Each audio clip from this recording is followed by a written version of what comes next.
Ashama harka fuune ijoolle oromo akkam jirtu nagaa keessanii nageenyi badhaadhaan nagaa koo dhagalanna waaqayyoo dhafaa ta'u sinis lafa jirtan takka nagaa taatan abdii fi hawwiin qaba. Egaati viidiyoo narra qabadhee isiniif dhiyaadhe viidiyoo akkamittiin rifeensa kan kee Firizii gootaa kireemii maal fayyadamta akkasumas jedhee fayyadamta warroonni jettanii nagaa fattaniif deebii keessan deebisuu dhufe jechuudha. Osoo gara viidiyoo kiyyaatti hin darbin warroonni yutube kiyya subscribe gochuun laayikii koomentii gochuudhaan na jajjabeessaa jirtan dhugumatti waaqayyo gooftaan isin eebbisuu eebbifamaa isiniin jedha. Akkasuma warroonni yutube kiyya subscribe godhin bira dabartan immoo yoo subscribe gochuudhaan akkana jajjabeessan abdii isin irraa qaba. Egaati gamalmaan gara viidiyoo kiyyaatti darba jechuudha. Rifeensa kee akkamitti Firizii goota kan jedhu ani koo jeelistee kireemii kondiishinarii fayyadamee rifeensa kiyya Firizii godhee hin beeku. Haala salphaa ta'een manuma keenya osoo waan tokko hin fayyadamin akkamittiin osoo rifeensi keenya sun jalaa hin miidhamin akkamitti Firizii gochuu dandeenya kan jedhu wajjin ilaalle jechuudha har'a. Egaati aga viidiyoo aga xumura viidiyoo kiyyaatti akkuma ittiin turtan abdiin qaba. Turtii gaarii aga xumura viidiyootti dhaggeeffadha. Rifeensa keenya erga miiccinee boodatti erga fillee rifeensa keenya gugee boodatti akkanatti dhaanna jechuudha.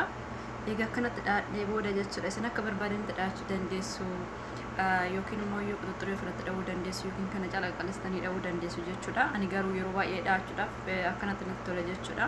Yeroo kawwatillee qusachuudhaaf akkasuma immoo yoo dafee xumuree gara hojii keetti deemuu waan barbaaduuf haala kanaan dhaadha jechuudha. Yeroo baay'ee haala kanaan dhaadha.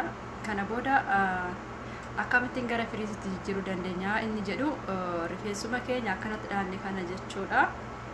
Haala kamiin gara Firiziitti jijjiiruu dandeenya kan jedhuudhaaf isuma kana suuta jennee hiikna jechuudha. Waan tokko waan itti daballu hin jiru akkuma dhaamee jiru kanatti suuta jennee hiikna suuta jennee addaan baafna jechuudha. Osoo inni osoo addaan hin batattanamin akkanatti haala kana erga addaan baafnee booda akkamittiin akka Firiziitti jijjiiruu akka dandeenyu walumaan laalla. Akkuma argitanii akkanatti suuta jennee hiikuudhaan argaa jirtu natti fakkaata rifeensi keenya akka Firizii ta'a jechuudha. Osoo jeelii yookiin kireemii tokko hin fayyadamin rifeensa keenya istaayilii barbaanne fayyadamuu dandeenya jechuudha. Jeelii ni fayyadamne yeroo hunda jeelii fayyadamne mataa keenya Firizii goona yoo ta'e jechuudha rifeensa keenya baay'ee miidha jeeliin rifeensaaf gaarii waan hin taaneef.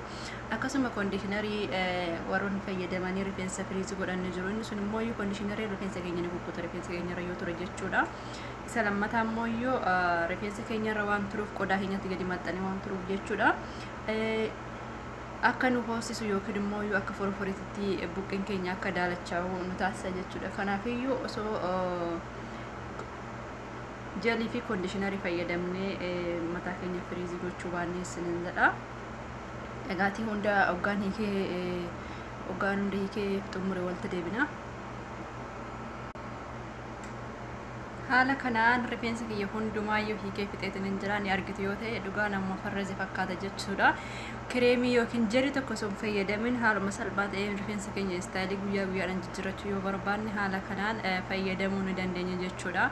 Maaliif rifeensi keenya illee walaan miidhamu kondiishinarii akkasumas jeelii ni fayyadamnu yoo ta'e rifeensi keenya ni ciccite jechuudha. Isinitti mul'ata yoo ta'e argitaniirtu. Haala kanaan akka Firiziitti fayyadamuu dandeenya.